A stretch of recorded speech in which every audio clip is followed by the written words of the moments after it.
Welcome to the 122nd episode of the DailyFlip podcast. I'm your host, Alex, and today we're going to be flipping through some of the top stories, including the previous encroachment of socialism, the modern encroachment of socialism, and an article talking about what it would be like bringing back the 90% tax for the ultra wealthy.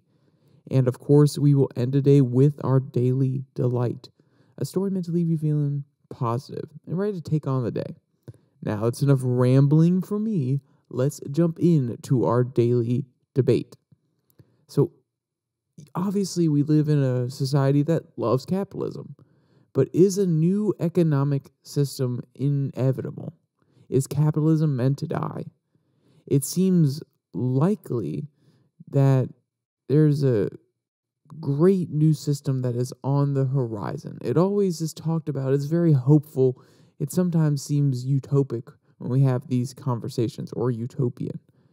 And to be honest, I think capitalism is a great way to harness the selfish wants and needs of a person or an individual into a system that can benefit the society. But there are, of course, critics. So if it was to die, what would replace it? What would you want to replace it? Let me know in the comment section down below. I'd love to hear all of your thoughts. All right, let's jump to our first story, which comes from FEE Stories. The Russian mathematician who exposed the cannibalistic nature of socialism. So, obviously, if you live in America, you grew up in America anytime earlier than the 2000s, maybe even before 1990, socialism and communism, evil words. You probably have your mind made up on these issues. Afterwards, we defeated the Soviet Union. It was no longer our dreaded enemy. Their economic system was no longer put up on a pedestal as, oh, this is absolutely evil. Of course, we were taught this in schools, but in our generation, the idea of socialism and communism, not really communism as much because of the terrible things that have been attributed to it, the Great Leap Forward, a lot of the prison system that was established under Stalin, those kind of turn us off from communism. But communism light, socialism, there has been a little bit more love growing in the populace for it for a long time. So that's why I find this story important. And I want to highlight one of the utmost thinkers who was born in the Soviet Union and despised socialism. So let's get to his background. Quote, growing up in Ukraine under Soviet-imposed socialism, Shavarich harbored misgivings about the system from an early age. In his 30s, he began to run afoul of it because he was outspoken of the support of the Eastern Orthodox faith, and officially in an officially atheist empire. He eventually morphed into a full-blown anti-Marxist dissent and an ally of Andrei Sakharov, the physicist famous for defending human rights against the regime's assaults.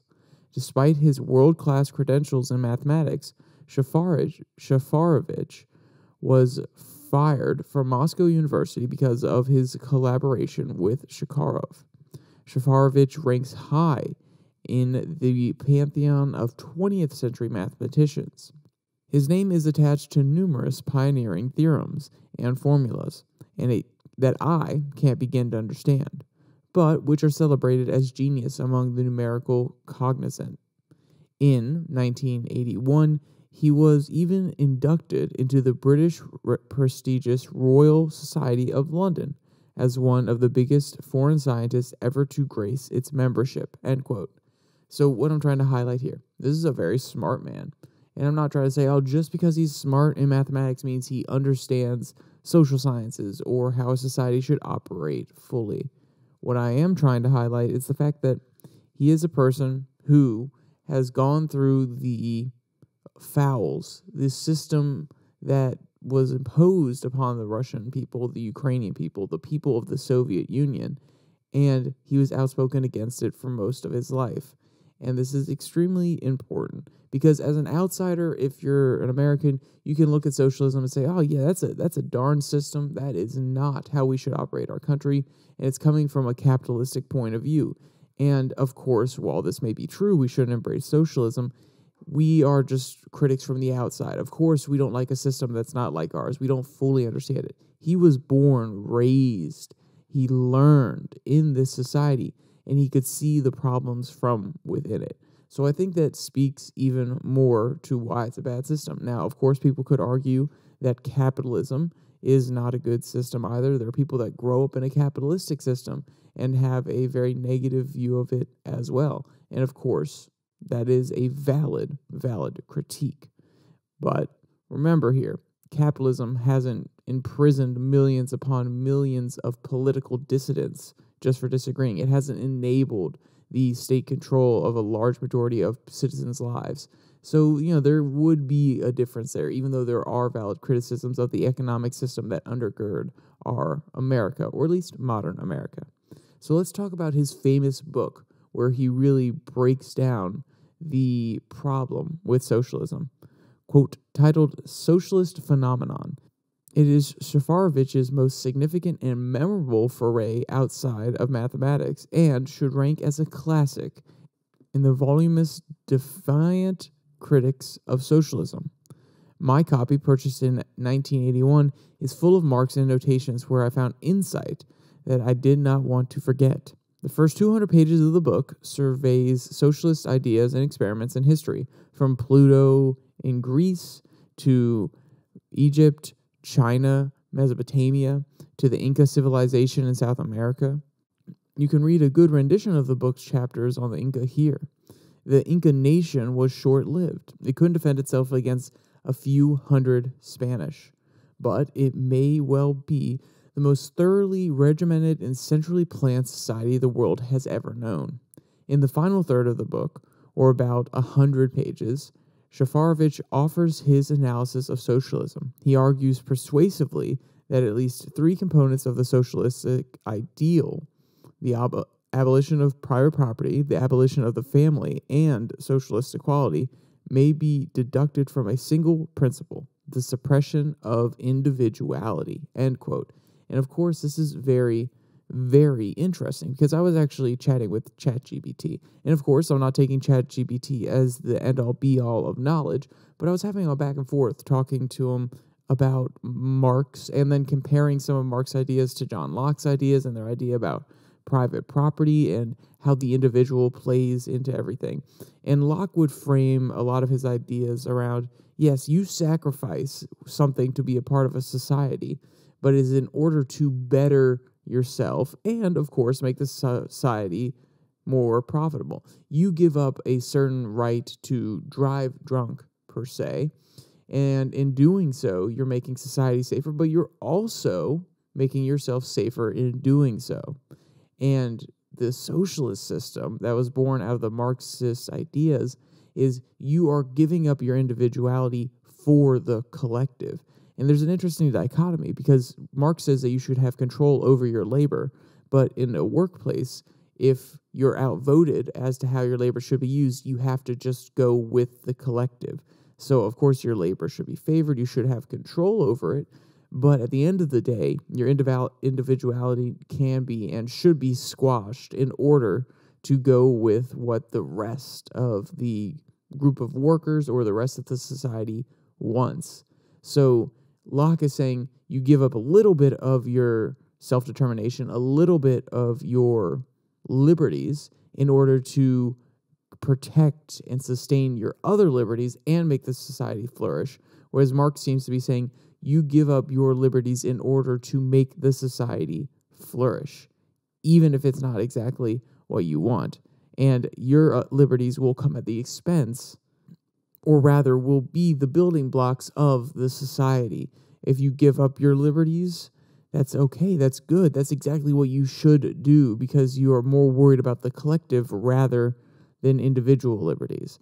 And that's what Shafarovich is pointing out here. And it's a very interesting way to look at things. And it doesn't necessarily vibe or jive, is probably the right word, with the American way of thinking, because we are very individualistic.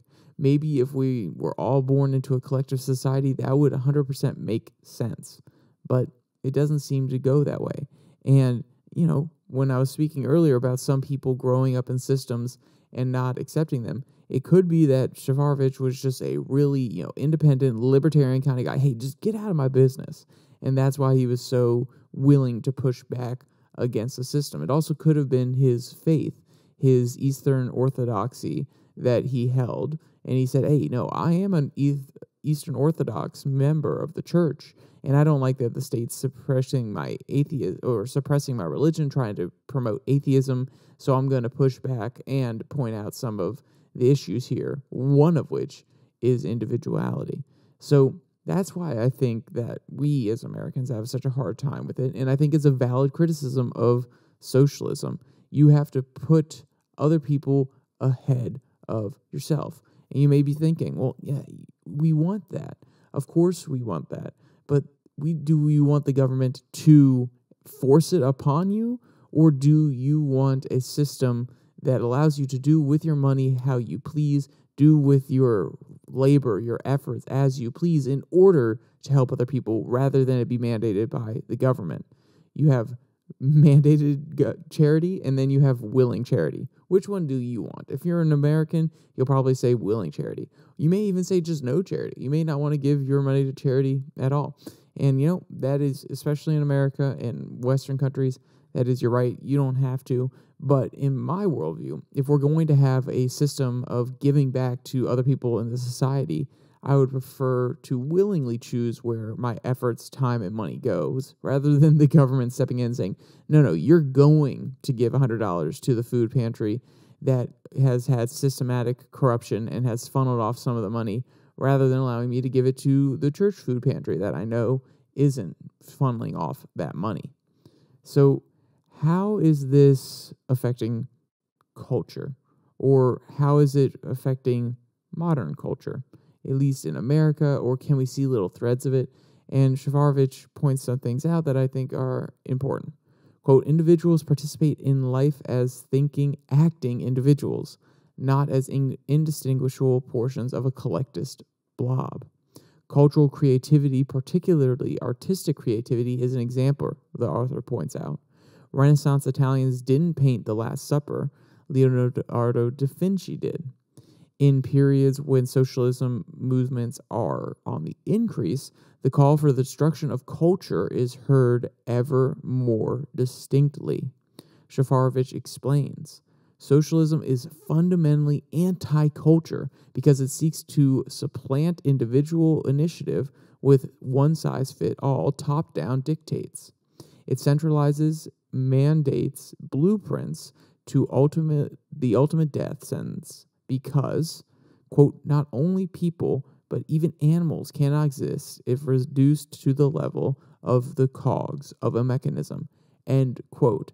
And see, that's what he's getting at, is in this ideal system of socialism, you are an individual who gives up certain aspects of control to the system in order to allow it to prosper and in order to let the society thrive.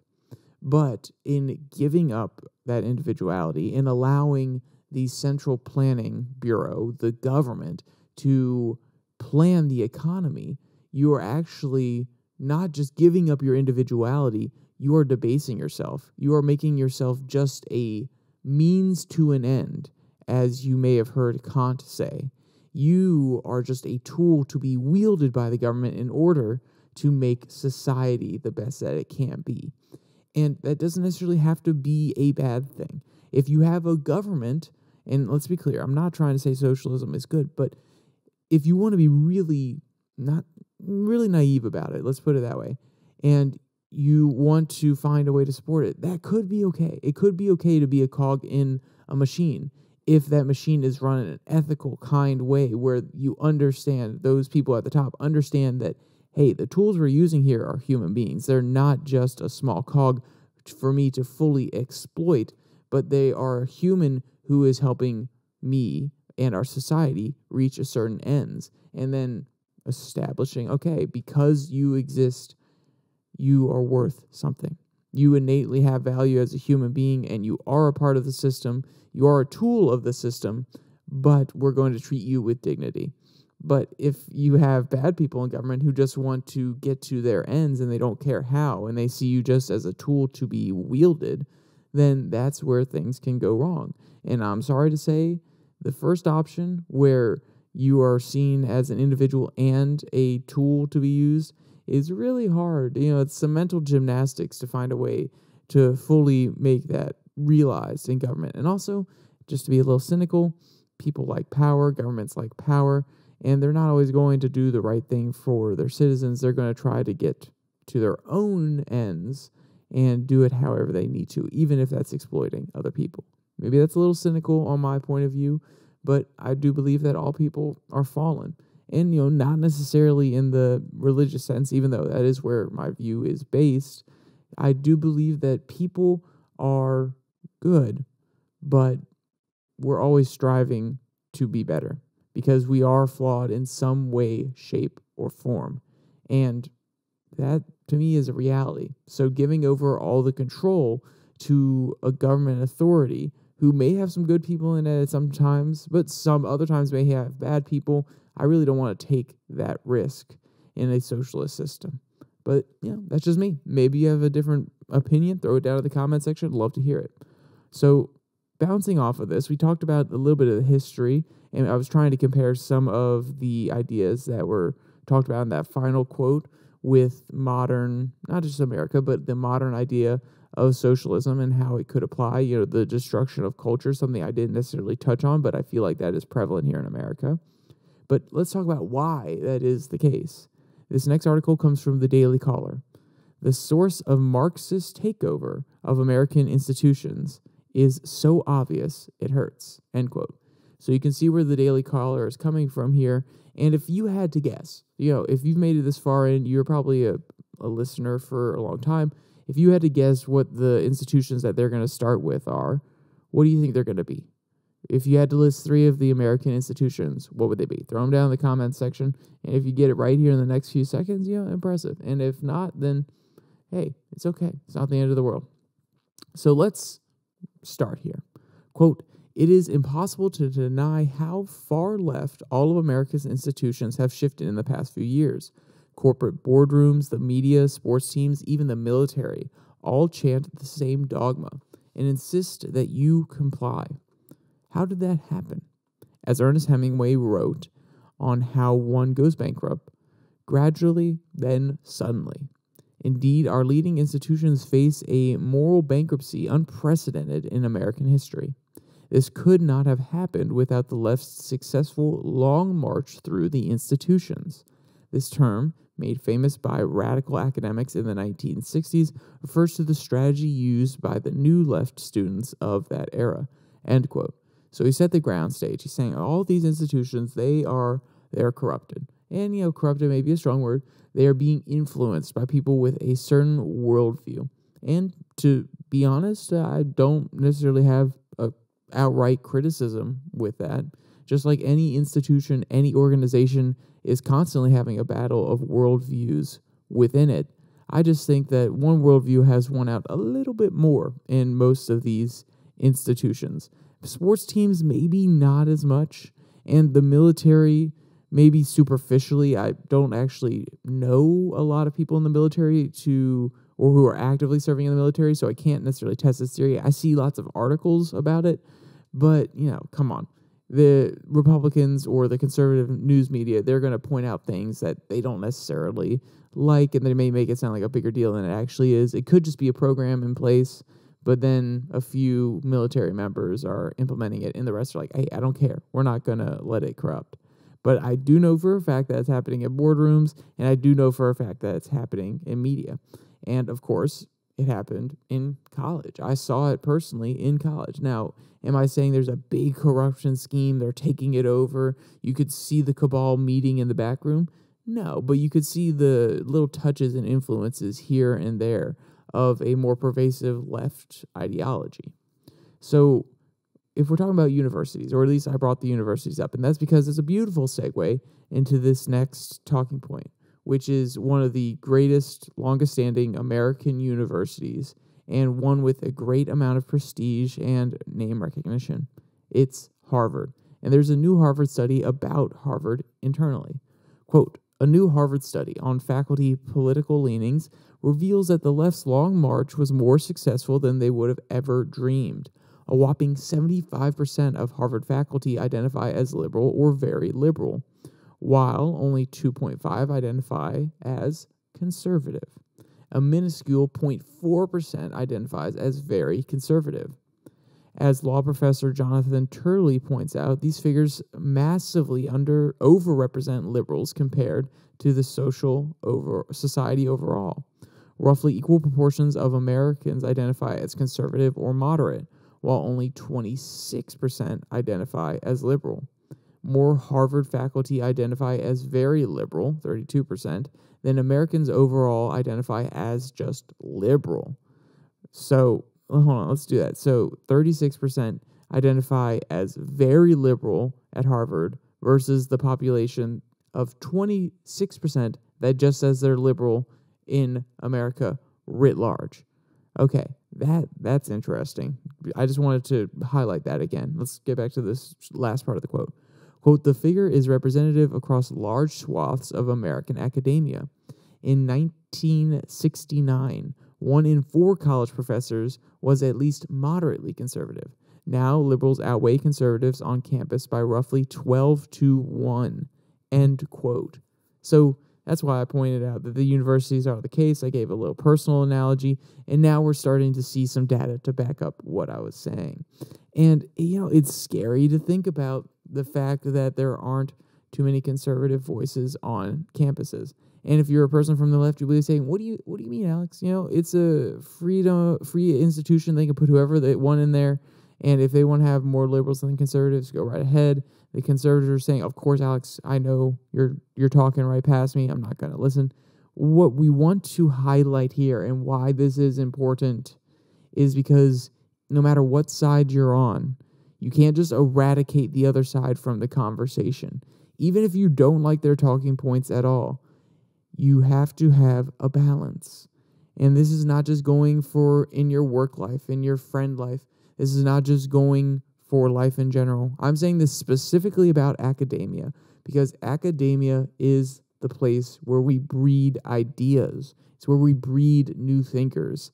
And if every single professor you have just says the exact same thing, gives the exact same message, or close enough to the exact same message, it's not going to promote new thought or contrary thought to the main thought of the day, rather just different forms of that main thought.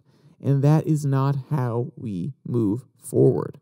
We need to have voices on completely different and opposite sides of the conversation, pushing and pulling, vying for this student's time, allowing them to experiment, explore, even create new ideas. And it's extremely dangerous to just have an echo chamber among your professors. And this is why I find it extremely scary. And you can see the effects of having a single dogma that is so pervasive on these campuses when it creeps out into the business world and it rapidly changes the state of our society. It's not like this took 100 years or 150 years.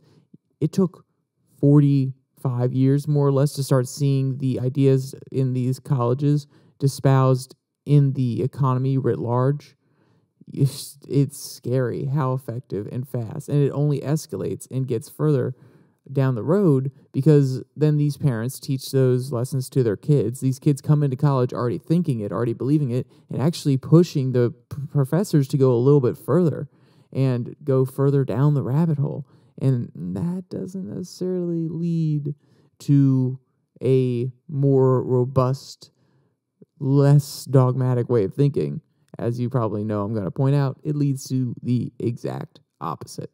So I think we're going to get caught in a cycle here if we're not careful and we don't get more conservative voices on campuses and pushing back on this dogma a little bit. So with that said, let's jump to the last article. This one comes from Common Dreams. To save U.S. democracy, tax the rich at 90%. Whew, that is a good headline right there. It grabbed my attention for sure. So this 90% tax rate, it is calling back to the time of FDR as president. And in order to understand why it was the way it was then and why this conversation is coming up now, we need to talk about the history a little bit. Quote, "The last time we saw the consequences of such inequality during the Republican Roaring 20s, 100 years ago, when Warren Harding dropped the top income tax rate from 91% to 25%, the morbidly rich openly bought our politicians, and gangs whose names are still known today roamed the country and killed with impunity. Franklin D. Roosevelt's New Deal put an end to all of that, and we need to repeat his example today. FDR raised the top income bracket from 25 to 90%. Wealthy people in America screamed and yelled, claiming it would crash the economy. But instead, the top tax rate kicked off the first middle class to encompass more than half a nation's population in world history." End quote. So, of course, we have a lot of love for FDR in our nation. He led us through the Great Depression, through World War II, and of course we remember now that he had polio, so it was even more endearing historically looking back. It's like, oh my goodness, this man was fighting off a deadly disease, and he was still doing everything he could to help his nation. And we have rosy-eyed glasses about it. And he did have a lot of very progressive policies, especially at the time. Now, of course, if you're a conservative, you're probably thinking of the talking point that he actually prolonged the Great Depression by about 3 years. I've heard this point, and I have not done enough outside research that definitively proves that to me. I also haven't done enough outside research to definitively disprove that to me. But it's an interesting conversation nonetheless. The 90% tax on the ultra wealthy, or not even just the ultra wealthy. It's just the highest income bracket, which I believe in the United States it's over $1 million. If I'm wrong about that, it may even be lower than that. But it's very interesting to have this conversation. And I don't necessarily think when we look back at FDR and we see his policy and then some of the things that came afterwards, we instantly go, oh, it was all because of FDR and his really progressive policies that this happened. No, there were other factors like Eisenhower's infrastructure deals, some of Lyndon B. Johnson's social safety nets that he put in place, Nixon's more heavy work requirements, things of this nature. There are lots of aspects here that build up to the beautiful prospering of the United States we saw, not just one president's progressive policies. And it also goes for Wilson's policies beforehand and Harding and Coolidge's programs before that of deregulation. So obviously we can't just point at FDR and say, oh my gosh, those policies he implemented, those were absolutely perfect. And we especially can't do it nowadays because we're in a totally different era, not just economically, because, at the end of the day, we do have a lot of really rich people, but we also have a more prospering middle class and less people in poverty than we did have at that point. But also because we live in a different era of technology where even the poorest person could use their phone to make something beautiful, a video. They could go out and be a journalist. We have a lot of technology that enables people to do a lot of different diverse things and move up through the American system more rapidly than during his day. So maybe we don't need to take as heavy-handed of an approach, but that's just a very pie-in-the-sky nice idea. So what does the current situation look like, and why are people calling for this 90% tax? And you probably understand why, but let's at least highlight. Quote, "Here we are in a situation much like the one that FDR faced when he first came into office in 1933. Homelessness stalks the nation. The morbidly rich individuals own more wealth than the bottom half of America. Gun crime is at Bonnie and Clyde levels. Workers are terrified of their employers who force them to sit through anti-union indoctrination sessions or lose their jobs. To solve this crisis, we must gather and gain the political strength and will to once again raise the top income tax rate to 90%, to overturn the Taft-Hartley Act and restore the right to unionize without indifference, and to strip the poison of big money out of our political system. The morbidly rich will squeal at even the mention of these tried and trusted solutions, just like they did in 1930. They'll warn that this country will collapse or that communism will take over and will become like Venezuela or Cuba. They'll say that the job creators will go on strike, like in an Ayn Rand novel, and make the economy go with them to Gullet's Gulch. So, end quote. So obviously, this is an interesting time that we live in. There are a lot of people who make a crud ton of money. A lot of it isn't realized, and it's in the stock market, and some of those people are still living off loans, like Elon Musk. I believe he still lives off loans because most of his capital is tied up in Tesla or in new ventures or SpaceX or Twitter. So, he's rich on paper, not necessarily rich in his life. That's probably why he sold his house and went to a little mini living house. But my one question, and I'll leave you with this. If it's a 90% tax rate and you make $10 million, how much do you keep? $1 million. If you make $1 million, how much do you keep? $900,000.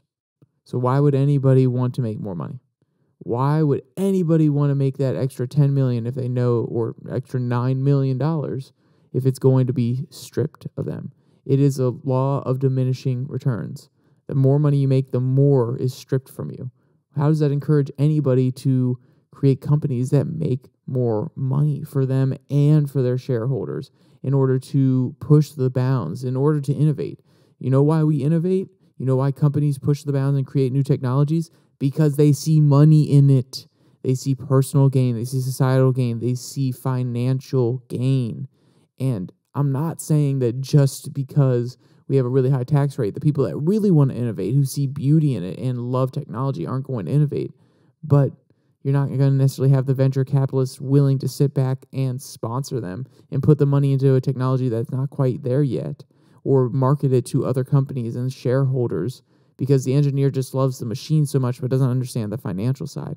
You are disincentivizing a key part of what the American system does, and has done for a long time, that has created lots of wealth, innovation, and beautiful technology that has made our life easier. Do you think Steve Jobs would have made the iPhone and revolutionized how we interact if there wasn't a whole bunch of money in it for him and his company? I think you could argue maybe he loved design and technology so much that he wanted to bring it to the masses. Maybe. But there was obviously a yearning for more financial success there. And is 90% tax going to incentivize or disincentivize people from that? We'll see. Maybe we'll get it implemented, and maybe I will just be wrong, and all that redistributed money will make everybody so happy. Maybe. I don't know. I am not a fortune teller. I can't tell you what will happen if it does. I just look at it with a little bit of common sense, and I don't necessarily agree. All right, let's jump to our daily delight. This one comes from Independent. Baby penguin swims for the first time in an adorable video. So, being around for a baby's firsts is an amazing thing. Quote, a baby penguin has been filmed seemingly enjoying his first swimming lesson this week. The youngest Humboldt penguin at the Oregon Zoo in Portland was filmed testing the water in a practice pool for the first time while a zookeeper stood nearby for encouragement, end quote. And he got the hang of it pretty darn quickly, I won't lie. Quote, the penguin chick was named Rachia, which means pebble in Cuencao, the language of Cuencao people of Peru. Humboldt penguins are native to the west coast of Peru and Chile. According to the zoo, young Humboldt penguins begin swimming at around 12 weeks old when they gain their outer feathers. And if you want to see any of the cute videos or photos of Ramchia, or you want to read any of today's articles, there will be a link in the description below that like and subscribe button. Also down there, you can find the links to the podcast on Spotify, Pocket Casts, Google Podcasts, as well as Podvine. And when you're listening to this, it would have been yesterday when I posted the Twitter tirade on Twitter exclusive content. We talked about victimhood. And I had just finished up Vivek Ramaswamy's book, so I wanted to have a discussion about a nation of victims. And with all that said, there's only one more thing to say. Stay safe. Don't die.